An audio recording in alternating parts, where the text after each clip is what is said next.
तांकु जने अध्यापक कहते मते तोटू फेवर दरकार ये पचारा कि फेवर एटा जानिनु तू छोट पिला एति कथा ए विषय से अध्यापक के पचारनी कथार सत्यता जांच करा जाई नाही तेणु अभियोग करिया मात्र कोन दंड देवार व्यवस्था अछि कि आईन परमिट करूछि कि कहले जे तदंतरे तो सब पक्ष रे आसी नाही अध्यापक सब पक्ष रे आसी समस्त भल कहचंती एवं तेणु कॉलेज तो विरुद्ध गोटे एक्शन नहीं पारे तेणु तापूर्व तू गोटे लिखिदे आपको समाधान करदे आम प्रिंसिपाल कहलु जे आपण पर कहीं कहले आपड़ एटा कहबार अधिकार भुक्त नथिला जेटा आपण देखिले तदंत रिपोर्ट या अच्छी सेटा आपण पिलार गार्डियन को डकई थांते एथरे एसपी कलेक्टर मु आमे इन्वॉल्व छु हमकु जणई थांते आपण एपर कहीं कहले आपण ताको प्रेरित कले सुसाइड कर बोली मो विचार रे आमे जहा करबा कथा ताहा करिछु घटना चक्कर एपरि हेबो कि पूर्व अनुमान कर नथिले आउ सेते एग्रावेट भी नथिला जे देहरे निया लगेया पाई आउ एटा कोनोसी समस्यार समाधान भी नुहे गोटे नन इश्यू को इश्यू बनेवा तांकर अभ्यास सेमानकर मृत्यु पाई बिल्कुल चिंता नहीं सेमाने को नेके निकृष्ट राजनीति करिया पाई चाहउछन्ती ए विषय सब विषय अत्यंत स्पष्टता पूर्वक कुहा सरिछि प्रथम कथा होची जावतीय असत्य को बारंबार प्रचार करबा गोटे हीन राजनीति मृत्यु आम समस्त दुखित विचलित मर्माहत मृत्यु पाई किए दायी ए विषय को वैज्ञानिक पद्धति चिंता करागला नहीं समस्त गुहारी कले कई शुणिले नहीं जो फालतू कथाटा कहते यार कौन से आधार ना मो पाखक 2 तारिख दिन तार बंधु मान धरिकी आसला एवं मु समस्त विवरणी शुणा पर विषय कौन तांकु जने अध्यापक कहते मते तोटू फेवर दरकार ये पचारा कि फेवर एटा जानिनु तू छोट पिला एति कथा ए विषय से अध्यापक के पचारनी कथार सत्यता जांच करा जाई नाही तेणु अभियोग करिया मात्र कोन दंड देवार व्यवस्था अछि कि आईन परमिट करूछि कि द्वितीय कथा हला ताकू से क्लास रे डेरी रे पहुंची थिवरु अलाउ कले नहीं आउतरे छिडा कर देथिले परीक्षा देबो तो अलाउ कले नहीं कारण तार परसेंटेज सरकारी निर्धारित हार ठारू बहुत कम थिला सरकार को निर्धारित हार हला 75% तार 30% और 35% थिला ए ग्राउंड तक ए अभियोग पाइबा परे मु प्रिंसिपल को कहली जे ताको अपमान करा होची तार परसेंटेज शॉर्ट अच्छे एथिपाई जे से गोटे मास्टर ट्रेनर अच्छी आपण तार सर्विस को हायर करछन द्वितीय कथा हला जे तार जने आत्मीय 2 जण आत्मीय मरी गले आ ता मां कर ऑपरेशन हला जो 20-25 दिन एब्सेंट थिला दुईटा कारण तार परसेंटेज शॉर्टेज से मते कहथिला तेनु आपण गोटे स्पेशल केस भाव रे ताको परीक्षा रे ओसिया बाकी स्वतंत्र व्यवस्था करि परिबे कि से कहले मु कर देबी ताको मो पाक पठे दियन से माने बसतिला बेले मु एसो कथा था तापर मु कहली जे एफआईआर दे छु कि से कहला ना एफआईआर देनी किंतु पुलिस जानि छंती कारण कॉलेज रे मो उपस्थिति रे पुलिस आस्थिले पुलिस केमती जाइथिले प्रिंसिपल डकैथिले पुलिस जते माने आंदोलन करथिले से सम एडिशनल एसपी आईआईसी जाइथिले बारंबार गोटे मिछटा को समस्त प्रचार करछंती जे एफआईआर दिया जाइछि एमती मिछरे के दिन चलिबो राजनीति एफआईआर दे जाइछि कि नहीं ताको तो वेरीफाई करा जाय परिबो से झियर माँ बापा भाई 3 जन जाक मते कहछि हम एफआईआर देइ नथुलु सेटिकर एसपी कहछि एफआईआर दिया जाइनी आईएससी कहछि एफआईआर दिया जाइनी पुलिस जाइथिला जेतेबेले प्रिंसिपल डकैथिले काळे गंडगोल हेबा आशंका करिकि एमाने आंदोलन रे बसथिले सेही समय पुलिस समस्त घटना बुझासुझा करिकि आस्थिला एवं पुलिस पाखरे घटनार डिटेल तथ्य थिला किंतु पुलिस मध्ये तांको एफआईआर देबा पई कहबारु से एफआईआर देइ नथिले कारण 7 दिन प्रिंसिपल समय नैथिले इंटरनल कंप्लेंट्स कमिटी रे को विचार करिकि पकाबे एटा तो गोटे स्वाभाविक व्यवस्था गोटे कॉलेज भितर किछि हेले कॉलेज रे इंटरनल कमिटी तदंत करिवो जने चाहिले स्टूडेंट डायरेक्टली एफआईआर देइ परिवो सेतिर किछि असुविधा नै से देइ पारथांता किंतु जेहेतु से देलानी एवं प्रिंसिपल रिपोर्ट को अपेक्षा कला कला तो गोटे दिन जाइछि प्रिंसिपल 7 दिन समय नै छथि किंतु तार क्षोभ थिला जे ता विरुद्ध रे अनेक पिलांकु मतैकिरी से संपुक्त अध्यापक गोटे दरखास्त लेखा करैथिले जे अध्यापक जनक बहुत भलो ए झियोटी भलो नै खराब एटा इतिर मो प्रिंसिपल को कहली जे आपण से अध्यापक को छुट्टी कर दियंतु कहले मु करि परिबी यस आपण पारिबे आपण जेबन तदंत न सरची कॉलेज कैंपस को आसी वारण कर दरमा प्रोटेक्शन सहित आपण छुट्टी दियंतु ताहले सी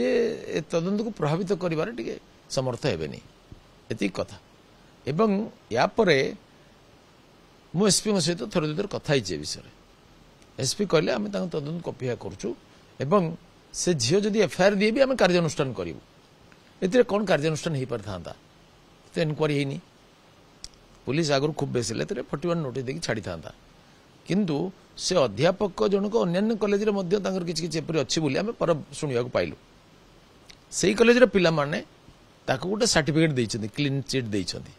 किंतु सेटा तो सुप्रीम कोर्ट नुहे इंटरनल कंप्लेंट्स कमिटी गोटे सुप्रीम कोर्ट नुहे जे तार राय फाइनल हे गेला जनक आत्महत्या छडा बाट नै एंती तो नु मु से झियो को जतले सुनिली से आगुरु थरे सुसाइड पय चेष्टा करथिला मु ताको घंटाए काल इंस्पायर करे को चेष्टा कली विभिन्न कहानी कहि ए कर से करी एवं तू कहीं सुसाइड करबो ताले न्याय काको मिलिबो यदि न्याय प्रार्थी अच्छु ताले आईन गोटे अस्त्र आईन अस्त्र प्रयोग करिकी तार लॉजिकल कंक्लूजन को जीवा पड़ो एवं तते न्याय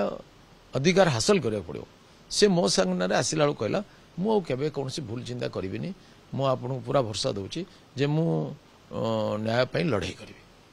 मो पाखु बाहरिया पर से माँ को कही माँ मत कहले कहले मोर पूरा भरोसा आसला नन्न कथार मु केबे किछि करिबे या परे आमर जो इंटरवेंशन कथा आम गोटे कॉलेज भितर जाइकरी तांकर इंटरनल कमिटी तदंत करू करू कौन हस्तक्षेप करता दल कहते प्रिंसिपल बाड़ेलनि कहीं बाड़ेबू प्रिंसिपल आरेस्ट कर एमएलए एमपी जब आरेस्ट करे पुलिस कौन कर तेणु मुझे किसी विसंगति देखिली नहीं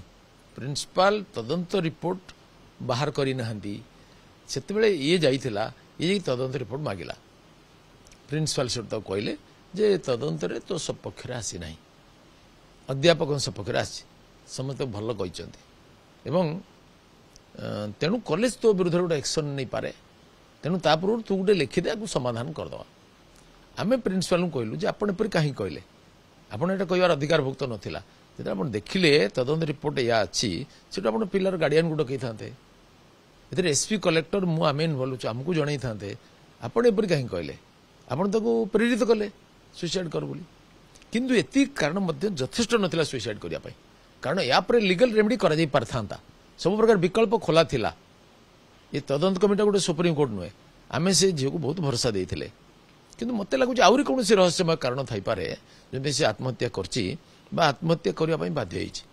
होती एमपी पाक गले एमएलए पाक गले पुलिस पाक गले कई शुणिले ये कथाटा बिल्कुल निराधार हजार थर कह कथा मिछ आउट गोटे राजनीतिक उद्देश्य चरितार्थ करने प्रचार कर बीजेपी सरकार समय बहुत होगा जो ट्वीट कर कहले मत तो ट्वीट है एसपी को ट्वीट है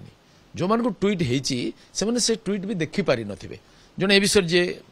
डिजिटल एक्सपर्ट से विषय समग्र विषय बुझे कहते जो टेक्निकल प्रॉब्लम जो से ट्वीट से देखी नथिबे सेथिबाई कहीं जानी शुणी उदासीनता देखी मुझे मानुनी आमर जो मंत्री मान को ट्वीट करते कहते से कहीं देखी पारि नाहांती सेटा रिभिल हो नथिबो ए सब पर मु पचारे को चाहूँगी जे जो माने ताको परामर्श दौले से गोटे तो एफआईआर कर दे पारथांते बा सेकेंड डे मते फोन कर पारथांते भाई एमती एमती होइछि प्रिंसिपल शुणेले तांकर सेट को जिबार नथिला से आमको पचार थांते कि जदि से गले तापरे सेठी से आत्महत्या कला बेले बाकी जो 3-4 जन थिले से माने कोन करथले कहीं ताको रोकी पारलेनी ये सब विषय अनुसंधान जो माने ताको ट्वीट करथले तू तुरंत आत्महत्या कर दे तू कहीं बंचीचु एमाने कहीं तदंत परस एमाने भी तदंत परस भक्त हवा कथा ए विषय क्राइम ब्रांच तदंत कर उच्च शिक्षा निर्देशक तदंत कर यूजीसी तदंत कर तेणु आम तो कहूँ सब प्रकार तदंत को आम स्वागत कर जो मैंने कहते आम सब किसी कलुनी ये कलुनी से कलुनी से कौन करते मुझे पचार चाहूँगी मो विचार में आम जहाँ करवा कथा ता करूँ घटना चक्कर एपरी हम कहीं पूर्व अनुमान करते आते एग्राभेट भी होता जे देहरे निआ लगे आईटा कौन समस्यार समाधान भी नुहे बहुत लोग उत्साहित हो आमको चिठी लिखुं यहाँ समाधान ना आमर तो आत्महत्या करूँ ये गोटे खराब परंपरा या समस्या को उत्साहित करने कथा नुहे सुतरां वैज्ञानिक पद्धति तार अनुसंधान चली आम से तदंत पर अपेक्षा करूँ तो क्राइम ब्रांच जहाँ को तदंत परसरभुक्त कर राजी अच्छु मत भी तदंत परसरभुक्त करूँ मुझे राजी अच्छी जब आहरी उच्चस्तरीय तदंत हम सीबीआई द्वारा जुडिशियल इनक्वारी आम रेडी आम प्रस्तुत अच्छु ओडिशा रे नारी असुरक्षित नुहति एपरी कहीं ग्यारंटी दे कहींपारे जिते पावरफुल शासक हूँ राज्य में क्या भाई गोटे घटना घटनी किंतु कंपेरेटिवली कांग्रेस और बीजेडी शासन तुलन में बर्तमान कम एसब घटना होची जो पापी माने एसब घटना कर महिला प्रति अन्याय अत्याचार कर दंड देवार पूरा व्यवस्था हो फरक एति कांग्रेस समय जहाँ होता किसी प्रतिकार कराऊला छवि राणी हत्याकांड है छवि राणी कौन दोष था बलात्कार कर हत्या कले अंजना धर्षण है एसब घटन कौ मैंने दोषी कौ मैंने अभियुक्त एसब घटन से समय अभियोग आसाला तत्कालीन मुख्यमंत्री मंत्री एम आरोप आसाला कौन है बीजेडी सरकार समय ଇତିଶ୍ରୀ ମମିତା ମେହେରକୁ ଚେକା ଚେକା କରି କାଟିକି ପୁଡ଼ିକି ପୋତି ଦେଲେ ମାଟି ତଳେ। କ'ଣ ହେଲା କାହାର? ଏପରି ଅନେକ ହତ୍ୟାକାଣ୍ଡ, ଅନେକ ଧର୍ଷଣ, ଗଣଧର୍ଷଣରେ ଖଳନାୟକ ରୂପରେ ଯେଉଁମାନଙ୍କ ନାମ ଆସିଥିଲା ସେମାନେ ଆଇଦର ସେ ସମୟରେ ମନ୍ତ୍ରୀ ଥିଲେ କିମ୍ବା ବିଧାୟକ ଥିଲେ କିମ୍ବା ତାଙ୍କ ପାଖ ଲୋକ ଥିଲେ। ସ୍ମିତା ରାଣୀ, ବେବିନା, ସସ୍ମିତା କୁନ୍ଦୁଲିର ଝିଅ, ପିହୁ, ଏଇସବୁ ଏପରି ତ ଏଗୁଡ଼ା ପ୍ରମୁଖ। ଏହା ଛଡ଼ା ତ ଶହ ଶହ ହେଇଛି। ଏପରି ଅନେକ ଲୋକ ଯେଉଁମାନେ ବର୍ତ୍ତମାନ ସୁଦ୍ଧା ଆଇନର ଗଣ୍ଡି ଭିତରକୁ ଆସିପାରି ନାହାନ୍ତି। ଏମାନଙ୍କୁ ସୁରକ୍ଷା ଦେଉଥିଲେ ସେ ସମୟରେ ସରକାର। ଫରକ ଏତିକି ଯେ ଅପରାଧ ସବୁ ସମୟରେ ଘଟୁଛି, କିନ୍ତୁ ଅପରାଧୀ ସହିତ ଆଜି ସରକାର ଜଡ଼ିତ ନାହାନ୍ତି। ସରକାରର ଏମଏଲଏ ଏମପି ମନ୍ତ୍ରୀ ଜଡ଼ିତ ନାହାନ୍ତି। ତାଙ୍କୁ ଧରିବା ପାଇଁ କଠୋର କାର୍ଯ୍ୟାନୁଷ୍ଠାନ ହେଉଛି। ମୋତେ କହନ୍ତୁ ଓଡ଼ିଶାର ଇତିହାସରେ କୋଉଠି ଗୋଟେ ଏପରି ଘଟଣା ହେବା ପରେ 12 ଘଣ୍ଟା ଭିତରେ ଜଣେ ସନ୍ଦିଗ୍ଧ ଲୋକଙ୍କୁ ଗିରଫ କରାଯାଇକି ସସ୍ପେଣ୍ଡ କରାଯାଇକି ଗିରଫ କରାଯାଇକି କୋର୍ଟ ଫରୱାର୍ଡ କରାଯାଇଛି। 24 ଘଣ୍ଟା ନ ପୂର୍ବରୁ ପ୍ରିନ୍ସିପାଲଙ୍କୁ ସସ୍ପେଣ୍ଡ କରାଯାଇଛି, ଗିରଫ କରାଯାଇଛି। ତଦନ୍ତ କମିଟି ଘୋଷଣା ହେଇଛି, ତଦନ୍ତ 24 ଘଣ୍ଟାରୁ କମ୍ ସମୟରେ ଯାଇକି ପହଞ୍ଚିଛି ଉଚ୍ଚଶିକ୍ଷା ନିର୍ଦ୍ଦେଶକ। ତାପରେ ଦିନକୁ କ୍ରାଇମ ବ୍ରାଞ୍ଚ ପହଞ୍ଚିଛି, ୟୁଜିସି ପହଞ୍ଚି। ଏତେ ତ୍ୱରିତ କାର୍ଯ୍ୟାନୁଷ୍ଠାନ କୋଉଠି କୋଉ ସରକାର କେବେ ନେଇଥିଲେ? ବର୍ଷ ବର୍ଷ ଧରିକି ଛାଡ଼ି ଦେଇଥିଲେ ଖୋଲା। ସୁତରାଂ ସରକାର ଉଦାସୀନ ବୋଲି କହିପାରିବେନି, ସରକାର ସମ୍ପୃକ୍ତ ବୋଲି କହିପାରିବେନି। ଇଏ ବିଶୁଦ୍ଧ ମିଛ।